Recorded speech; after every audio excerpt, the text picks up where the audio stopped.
સંતાણમ અવાજ નતો અચે. અજય તો મમ્મી ચેતો હા હવે જ. સંતાણમ નમો સિદ્ધાણમ નમો આયર્યાણમ નમો વજાયાણમ નમો લોહે સૌવસાહુણમ. હા, મંગલાચરણ. જય जिनेन्द्र। मंगलमय मंगल करण वीतराग विज्ञान नमो ताहि जाते भये अरहंतादि महान करि मंगल करि हो महा ग्रंथ करण को काज जाते मिले समाज सब पावे निज पद राज सो निज भाव सदा सुखद अपनो करो प्रकाश जो बहुविधि भव दुख निको करी हो सत्तानाश जो बहुविधि भव दुख निको करी हो सत्तानाश। बहुत सुंदर मंगलाचरण आपने किया। सुबह मंगल प्रभात की मंगल वेला में हमारी चर्चा मोक्ष मार्ग प्रकाशक जी के तीसरे अधिकार के अंतर्गत चल रही है और अंतिम दौर में है हमारा तीसरा अधिकार।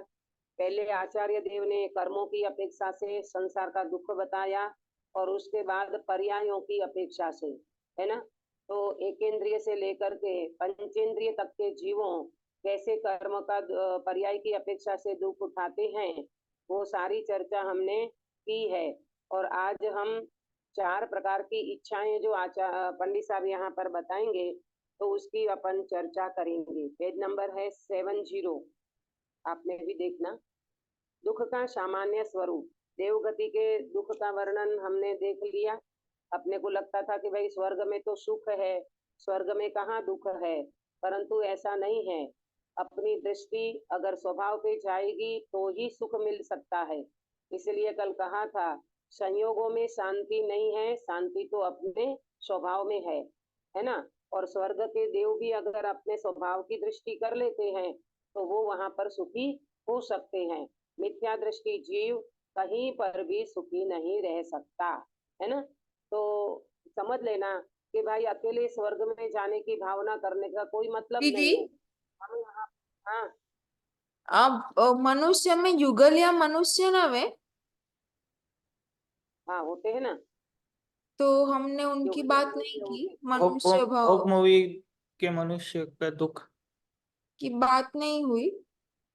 नहीं, लेकिन मालूम वो भोग भूमि के मनुष्य तो मंद कषाय में वैसे सम्यक दृष्टि हो तो वो सुखी होते हैं, इसमें अलग से उसकी चर्चा नहीं की है।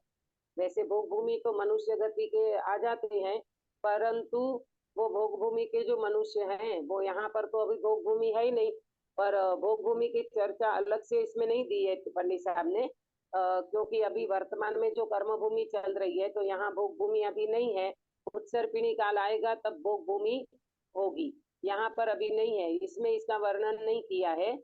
और वैसे देखा जाए तो तिर्यंचों में भी होती है भोग भूमि और मनुष्यों में भी होती है ना। वो मालूम क्या होता है, वो मंद कषाय वाले जीव होते हैं, उनका सम्यक दर्शन की प्राप्ति भी वो कर सकते हैं, परंतु उनके उसमें कषायों की प्रबलता बहुत कम मात्रा में दिखाई देती है, इसीलिए इच्छाएं कम होती है, आकुलता कम होती है और उनको पुण्य का उदय उनका अच्छा रहता है। इस ऐसा उसका स्वरूप समझना, बाकी यहाँ अलग से नहीं दिया है। अभी आज अपन 4 प्रकार की इच्छाओं की चर्चा करेंगे। इसमें है दुख का सामान्य स्वरूप। मिला सभी को शास्त्र में? हाँ दीदी। हाँ, दुख का सामान्य स्वरूप। अब इस सर्व दुख का सामान्य स्वरूप कहते हैं, है ना। पंडित साहब अभी पूरी बात करते हुए ये कहना चाहते हैं कि अब इस सर्व दुख का सामान्य स्वरूप कहते हैं। सामान्य माने क्या, सामान्य स्वरूप माने क्या? सामान्य माने सब में पाया जाए, है ना। अपन बोलते हैं ना ये तो सब कॉमन है, ये तो सब सामान्य है। सामान्य का मतलब जो सर्व में पाया जाए उसे सामान्य कहते हैं। जैसे मनुष्य हैं, तो कोई व्यक्ति ये कहे कि अरे मेरे को 2 पैर हैं, मेरे को 2 हाथ हैं, तो भैया इसमें कौन सी बड़ी बात हो गई। मनुष्य को 2 पैर और 2 हाथ होते ही हैं, ये तो कॉमन बात है, ये तो सामान्य बात है। तो ऐसे यहाँ कहते हैं कि दुख का, सर्व दुख का सामान्य स्वरूप कहते हैं, जो वास्तव में सब जीवों में ये पाया जाता है। क्या पाया जाता है।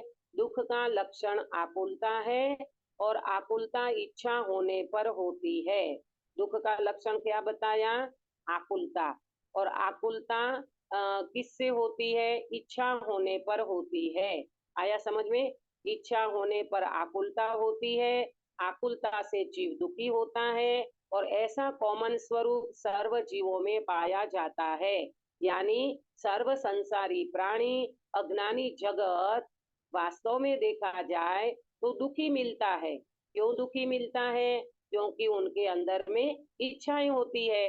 इच्छा होती है तो वो क्या होता है, आकुलित होता है, और आकुलता ही दुख का कारण है। ये कॉमन बात करी। अब इसमें 4 प्रकार की इच्छा बताएंगे, आप नोट करना, मैं आपको दिखाऊंगी, वो चीज आप नोट करते जाना। 4 प्रकार की इच्छाएं।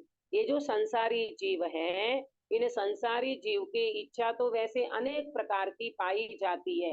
वैसे देखा जाए तो इच्छा तो अनंत है, परंतु उनकी क्वालिटी 4 प्रकार की पंडित साहब ने यहाँ पर बताई है।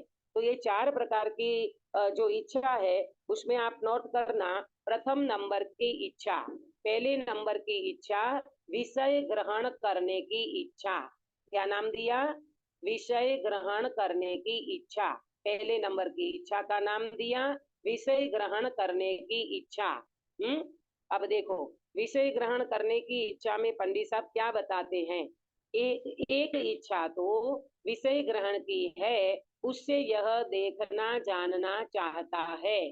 जैसे वर्ण देखने की, राग सुनने की, अव्यक्त को जानने की इत्यादि इच्छा होती है। वहां अन्य कोई पीड़ा नहीं है, परंतु जब तक देखता जानता नहीं है तब तक महाव्याकुल होता है। इस इच्छा का नाम विषय है, विषय ग्रहण करने की इच्छा। देखो क्या कहते हैं कि भाई इनको विषय ग्रहण करने की जो इच्छा है, तो इसमें क्या करना चाहता है व्यक्ति, देखना जानना चाहता है। जैसे अपन देखने जानने की इच्छा होती है ना, पहले एक बात को सुनना, जानना, नोट करना। जानना देखना ये तो जीव का स्वभाव है। कोई व्यक्ति ये कहे कि भाई जानना देखना इसमें क्या अपराध कर लिया हमने, तो भाई जानना देखना तो जीव का स्वभाव है, परंतु जानने देखने की इच्छा करना ये वास्तव में आकुलता है, और ये दुख का कारण है। आया समझ में गिरीश भाई। जानना देखना स्वभाव है जीव का, जी। परंतु जानने देखने की इच्छा करना, हाँ, और इन इच्छाओं से जीव आकुलित होता है। मुझे ये जानना है, मुझे वो देखना है, मुझे ये करना है, मुझे वो देखना है। ये जो अपन इच्छाएं करते हैं ना, वो इच्छा वास्तव में दुख का कारण है। वरना सर्वज्ञ भगवान भी जानते देखते हैं कि नहीं, काश्मीरा बेन। हाँ दीदी, पूरे लोकालोक को जानने देखते हैं ना सब। हाँ, तो सर्वज्ञ भगवान दुखी हैं कि सुखी हैं। सुखी सुखी। क्यों, क्योंकि उनको जानना देखना तो है, परंतु जानने देखने की इच्छा नहीं है ना। सर्वज्ञ भगवान को केवल ज्ञान होने के कारण लोकालोक उनके ज्ञान में झलकता है, और लोकालोक झलकता है तो सर्व वस्तु प्रतिबिंबित होती है, परंतु उनको जानने देखने की इच्छा नहीं है। और जानने देखने की इच्छा नहीं है तो वो आकुलित नहीं है, तो वो दुखी नहीं है। और हमारा क्या है संसारी जीवों का, कि हम संसारी जीव जो हैं, हमें जानने देखने की इच्छा होती है ना। मुझे इसको, ये को जाना है, यहाँ जाना है, वहां जाना है, घूमने घामने की, इसको देखूं उसको देखूं, ये सारी इच्छाएं होती है कि नहीं होती है।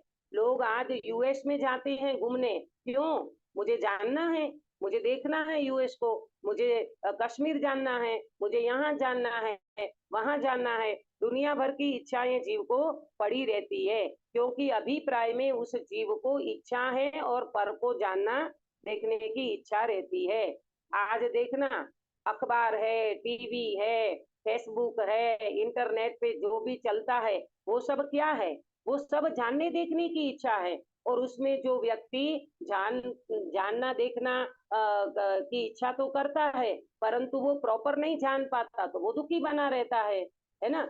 आया समझ में? प्रॉपर नहीं जान पाता, जितना चाहिए उतना नहीं जान सकता, तो वो व्यक्ति दुखी होता है। इसमें एक बात ली, अव्यक्त को जानने की इच्छा। इसका क्या मतलब हुआ कि जो हमारे सामने नहीं है ना, उसको भी जानने की इच्छा करके वो व्यक्ति दुखी होता है। जैसे मैंने पहले एक बार समझाया था कि एक हॉल में हम गए तो वहां एक पर्दा लगा हुआ था। एक पर्दा लगा हुआ था और पूरी पब्लिक वहां पर बैठी है। तो अब वो जो पर्दा लगा हुआ है, वहां एक वाक्य लिखा हुआ है, एक ऐसा वाक्य लिखा हुआ है, इस पर्दे के पीछे कोई जाना नहीं और कोई देखने की चेष्टा करना नहीं। तो सबसे पहले अपने को क्या होगा गिरीश भाई? क्या उधर ही देखने की इच्छा होगा, क्या है इसके पीछे? हाँ, ऐसा लगेगा कि आखिर ऐसा क्यों लिखा है। अरे मुझे देखना है, मुझे जानना है कि ये पर्दे के पीछे है क्या। आया समझ में? तो इस प्रकार की इच्छा जीव को रहती है। अव्यक्त को जानने की भी इच्छा और व्यक्त को जानने की भी इच्छा रहती है। इसीलिए घूमना घामना, इधर जाना उधर जाना, ये देखना वो देखना, टीवी देखना। और आज तो हर व्यक्ति के हाथ में मोबाइल आ गया, तो मोबाइल में मैं जानना चाहता हूँ, तुरंत आप देखना, अपने को कोई एक चीज समझ में नहीं आएगी ना, तो चलो गूगल गुरु के पास, वो अपने को सारी चीज बता देंगे, वो अपने को सारा बता देंगे। तो कई व्यक्ति तो ऐसे में टाइम पास करते रहते हैं और जानने देखने की इच्छाओं से आकुलित बने रहते हैं। परंतु समझ लेना, गूगल भी आपको सब नहीं बता सकते। बताओ, गूगल में नंदीश्वर जी बताएंगे? गूगल नहीं ढाई दीदी, जी बता सकता है? नहीं नहीं। बता सकता, क्योंकि हर चीज गूगल के बस की नहीं है। ये तो हमारे सर्वज्ञ भगवान के केवल ज्ञान में ये सारी चीजें आई हुई है, और हमको जिनवाणी के माध्यम से, आगम के माध्यम से वो चीज हमें आज देखने को जानने को मिलती है। तो हमें क्या करना चाहिए? हमें जानने देखने का लोभ नहीं रखना चाहिए, है ना? जानवाना लोभमा सगड़ो संसार छे, रमेश बाबू की भक्ति है। जानवाना लोभमा सगड़ो संसार छे। ये जानने का लोभ जो है ना, यही व्यक्ति को वास्तव में दुखी करता है। तो फिर दीदी हम क्या करें, किसको जाने? तो आचार्य देव कहते हैं आत्मा को जानो ना। तुम्हारे भगवान आत्मा है ना अंदर में, आत्मा को जानने की क्यों इच्छा नहीं होती है? वहां तो तुम वायदा करते हो, है ना? वहां तो अपन उपेक्षा करते हैं, वहां तो अपन अरुचि रखते हैं। अरे एक बार आत्मा को जान लेंगे ना, तो सर्व वस्तु जानने में आ जाएगी। बोलो, सर्वज्ञ भगवान आज लोकालोक को जानते हैं, पहले उन्होंने आत्मा को जाना कि लोकालोक को जाना? प्रेमलता जी, पहले आत्मा को जाना। हाँ, पहले आत्मा को जाना। आत्मा को जानने से लोकालोक जानने में आ जाते हैं। तो ये श्वेतांबर का अपना आचारण सूत्र है ना, उसी में दिया है, जो एकदम जानई सो सबम जानई। जो एक आत्मा को जानते हैं वो सर्व को जानते हैं, और जो सर्व को जानने जाते हैं और आत्मा को रख देते, माने आत्मा को नहीं जानता, तो वो व्यक्ति जिंदगी भर के लिए दुखी बना रहता है। आत्मा को जानने पर ही तुम सबको जान सकते हो। आया समझ में? तो इस तरह से यहाँ पर विषय ग्रहण करने की इच्छा को आचार्य देव पंडित साहब कहते हैं कि भाई देखना जानना ये तो तेरा स्वभाव है, परंतु तो पर में तू इच्छा इतनी रखता है और तेरा विषय ग्रहण करने की जो तेरी स्टेमिना है, जो कैपेसिटी है, वो इतनी नहीं है। आज देखो ना, अपने को दिखता नहीं है तो अपन चश्मा लगा करके देखते हैं, कितने दूर का देख सकते हैं, कितने नजदीक का देख सकते हैं। हमारी बहुत लिमिटेड है मर्यादा देखने जानने की, और हमारी इच्छाएं तो दुनिया भर की है, इधर जाना उधर जाना, ये देखना ने वो देखना। चलो एक बार व्यक्ति पैसे के बल पे चला भी जाएगा, लेकिन वहां जाकर कर भी निराकुल हो जाए जरूरी थोड़ी है। इच्छाएं तो जीव को दुखी करती रहती है, फिर ये नहीं मिला, फिर वो नहीं मिला, इधर अच्छा कमरा नहीं मिला, इधर वो नहीं मिला, दुनिया भर की तमाम समस्याएं हैं। इसलिए आज पंडित साहब कहते हैं भाई तू एक बार तेरी आत्मा को जानने का प्रयास कर ले। एक बार तू आत्मा को जानेगा तो तेरी विषय ग्रहण करने की इच्छाएं कम होती जाएगी और फिर धीरे धीरे वो इच्छाएं समाप्त होती जाएगी। ये समझ में आया। अब दूसरे प्रकार की इच्छा नोट करना, कसाय के अनुसार कार्य करने की इच्छा। क्या बोला? कसाय के अनुसार कार्य करने की इच्छा, दूसरे नंबर की। कसाय के अनुसार कार्य करने की इच्छा, इसमें भी ये जो बताया ना विषय ग्रहण करने की इच्छा, इसमें अकेला देखने की जानने की नहीं, उसमें स्पर्श करने की, वर्ण गंध रस स्पर्श ये सब विषय ग्रहण की इच्छा है। अपने को लगता है ना बदल बदल के आइटम बनाओ, बदल बदल के टेस्ट भी बदलना चाहिए। देखो कभी अपन नमकीन पूरी खाते हैं तो कभी मीठी पूरी खाने का मन करता है, कभी अपन नमकीन कोई चीज बनाते हैं तो कभी वो मीठी चीज बनाने का मन करता है। ऐसे बदल बदल के रस स्पर्श वगैरह का जो मन करता है ना वो सब विषय ग्रहण में आ जाएगा। अकेले जानने देखने का नहीं, इसके साथ विषय ग्रहण की वर्ण गंध रस स्पर्श पुद्गल का जो भी कुछ है, 5 इंद्रिय का तमाम विषय जानने की जो इच्छा रहती है वो सारी विषय ग्रहण करने की इच्छा है। अब दूसरे नंबर में बताया कसाय के अनुसार कार्य करने की इच्छा। क्या नाम दिया दूसरे नंबर में? कसाय के अनुसार कसाय कार्य करने की इच्छा। हाँ, कसाय के अनुसार कार्य करने की इच्छा। देखो इसमें पंडित साहब क्या बता रहे हैं कि एक इच्छा कसाय भावों के अनुसार जीव को कार्य करने की इच्छा है, जिससे वह कार्य करना चाहता है। कसाय सहित अंदर में क्रोध, मान, माया, लोभ ये सारी कसाएं हैं अंदर में, और वो व्यक्ति कार्य करने की इच्छा करता है। जैसे बुरा करने की, किसी का बुरा करने की, हीन करने की इत्यादि इच्छा होती है। यहाँ भी अन्य कोई पीड़ा नहीं है, परंतु जब तक वह कार्य न हो तब तक महाव्याकुल होता है। इस इच्छा का नाम कसाय है।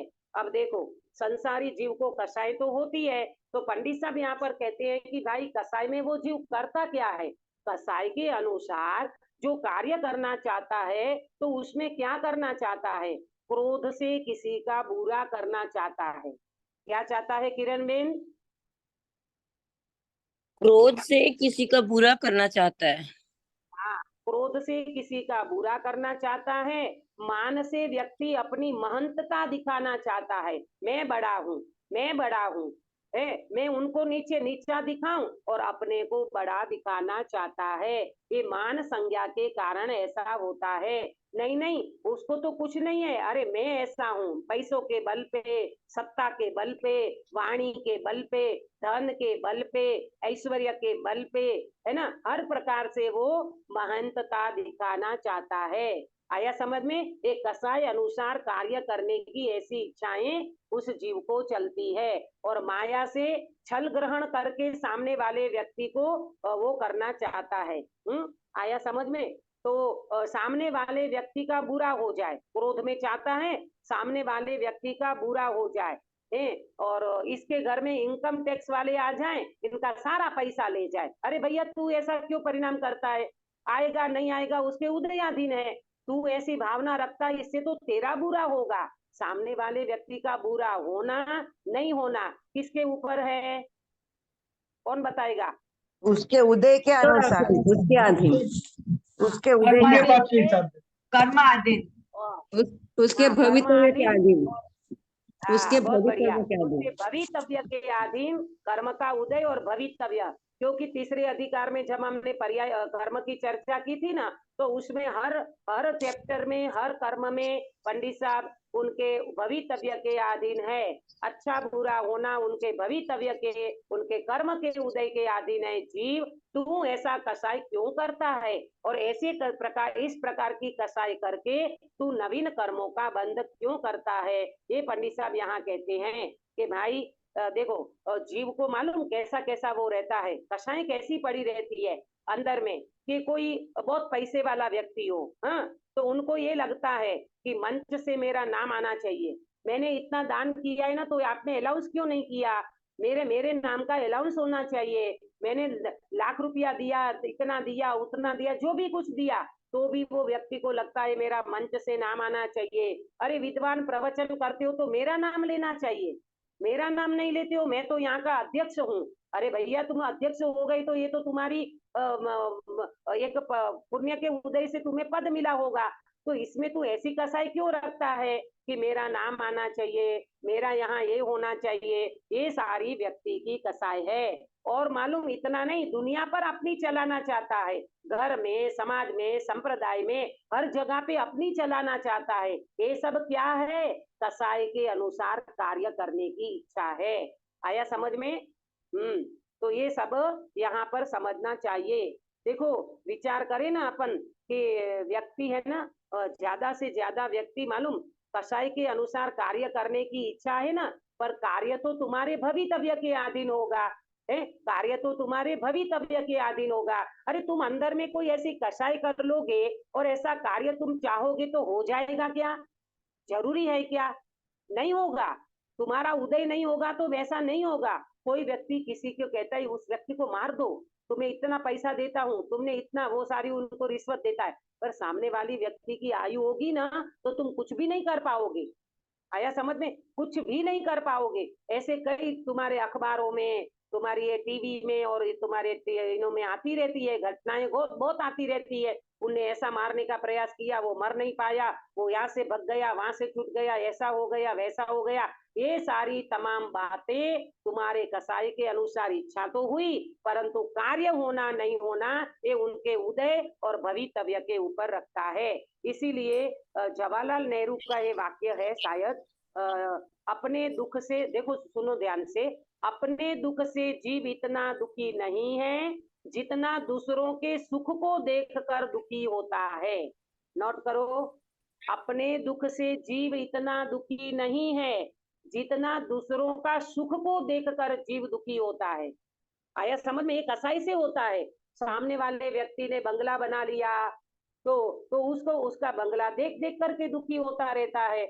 तो अपने अपने घर से तो सुखी नहीं हुआ ना, अपने अपने को जो पुण्य के उदय से जो फैसिलिटी अवेलेबल है उससे तो सुखी नहीं हुआ, लेकिन क्या करा, दूसरों को अपने दुख से इतना दुखी नहीं है जीव जितना दूसरों के सुख को देखकर दुखी होता है।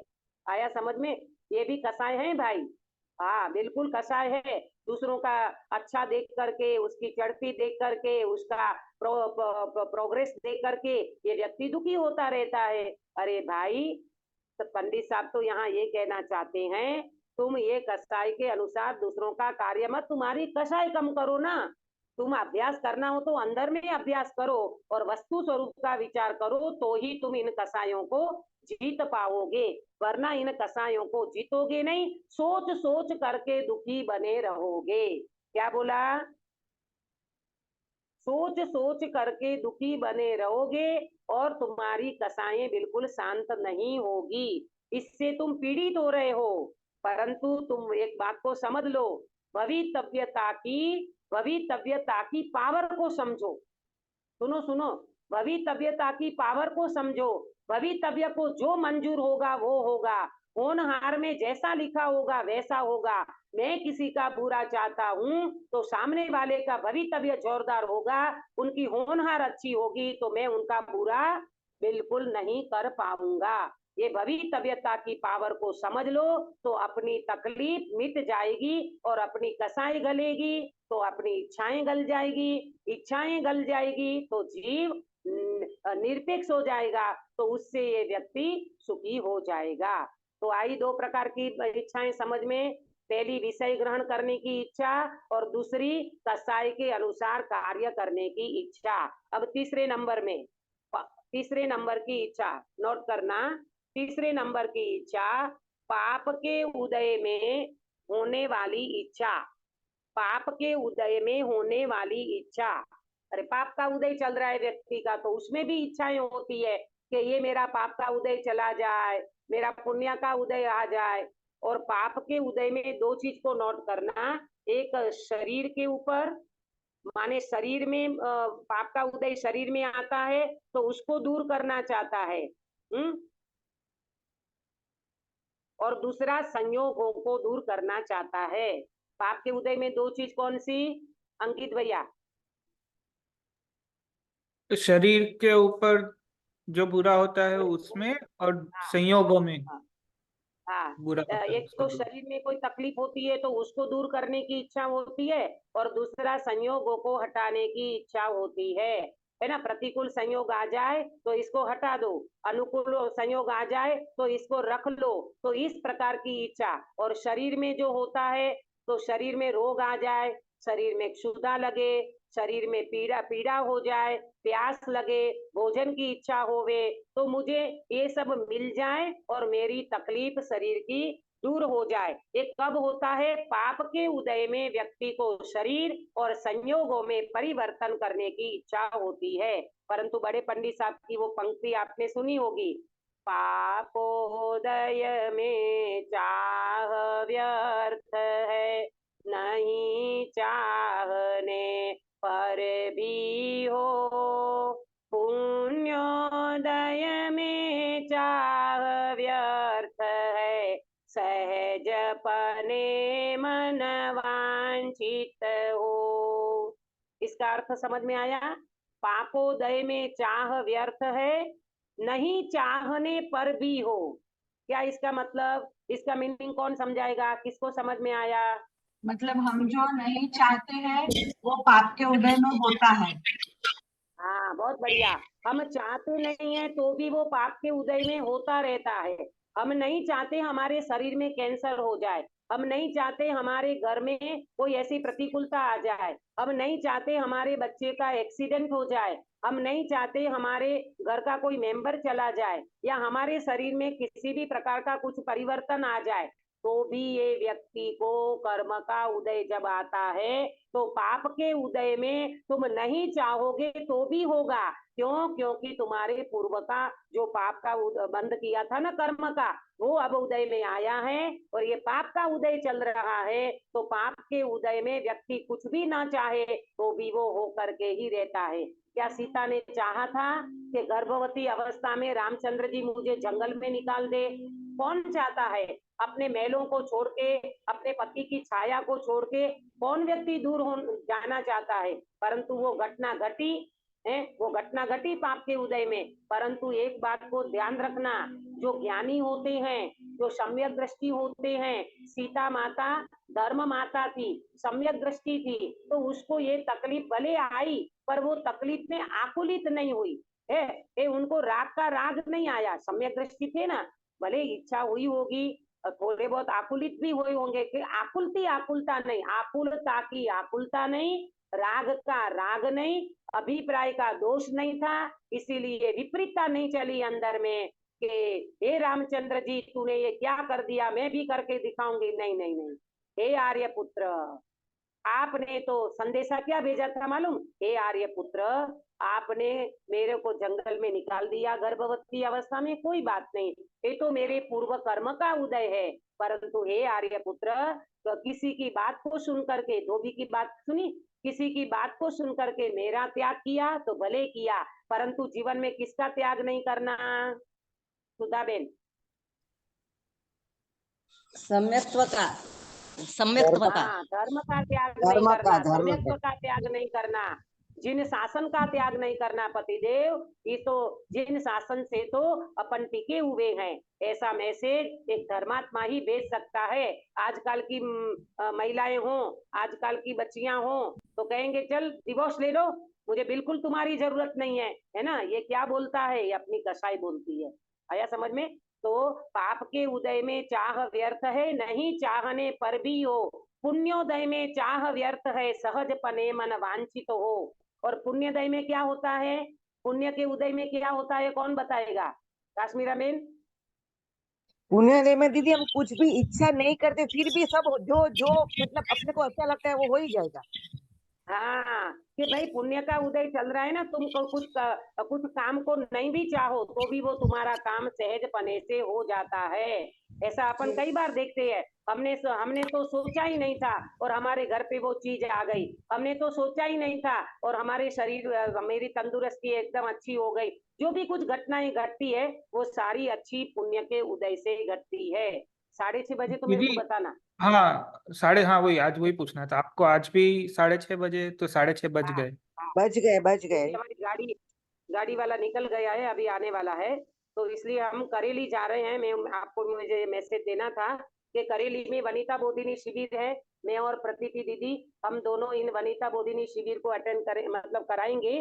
तो इसका क्या बोलते हैं, लाइव उसका आएगा और इसके साथ हम आपको आईडी भी दे देंगे ताकि आप सुन सको।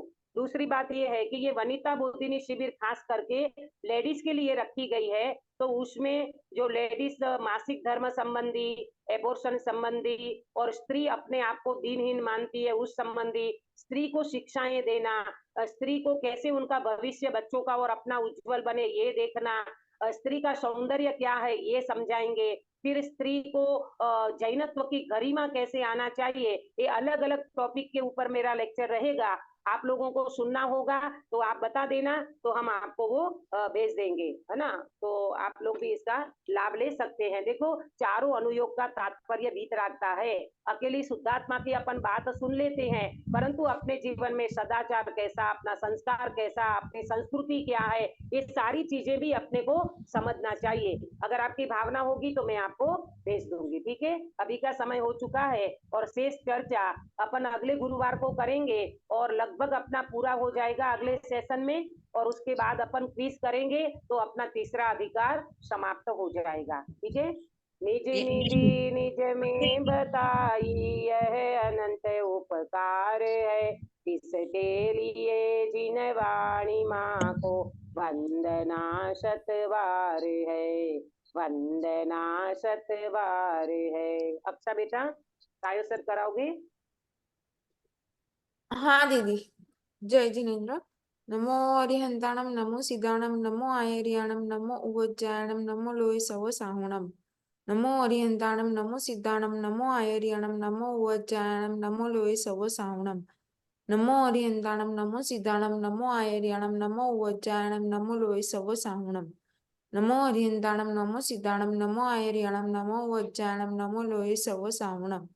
नमो अरिहंताणम, नमो सिद्धाणम, नमो आयरियाणम, नमो उवज्जायणम, नमो लोय सव साहुणम। नमो अरिहंताणम, नमो सिद्धाणम, नमो आयरियाणम, नमो उवज्जायणम, नमो लोय सव साहुणम। नमो अरिहंताणम, नमो सिद्धाणम, नमो आयरियाणम, नमो उवज्जायणम, नमो लोय सव साहुणम। नमो अरिहंताणम, नमो सिद्धाणम, नमो आयरियाणम, नमो उवज्जायणम, नमो लोय सव साहुणम। नमो अरिहंताणम, नमो सिद्धाणम, नमो आयरियाणम, नमो उवज्जायणम, नमो लोय सव साहुणम। बोलो अंतर्मुख मुद्राधारी सर्व जिनेन्द्र भगवान की जय हो। जय हो। नित्य बोधिनी द्वादशांगमयी चिन्माणी माता की जय हो। जय हो।